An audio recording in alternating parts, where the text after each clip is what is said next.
দেওয়া হয়েছিল। আমরা আজ আজ সকাল 8:26-এ, ঠিক আছে, একটা কল আসে। তা কলের মধ্যে মানে কলটা এসছে, তখন মানে বলছে যে তোমার বোন কি গলায় দড়ি দিয়েছে।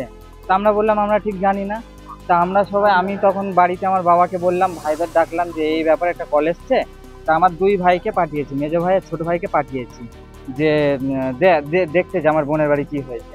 তা ওরা বেরিয়েছে, আর একটা ফের কল এসছে যে মানে আমাদের বন্দিপুর যে হসপিটালটা আছে। দিদির কাছে কি ফোনের টাকা চাইতো? হ্যাঁ হ্যাঁ হ্যাঁ, অনেক টাকা চাইতো, জিনিসপত্র চাইতো সবসময়, মানে টর্চার করতো। এর আগে একবার কেস করেছিলাম। এর আগে আমার বোনের শাশুড়ি আমার বোনকে মেরেছিল, তার জন্য আমরা কেস করেছিলাম। একবার কেস করে আবার গ্রামে বসে মীমাংসা করে কেস তুলে নিতে বললো, তুলে নিয়ে সংসার করছিল।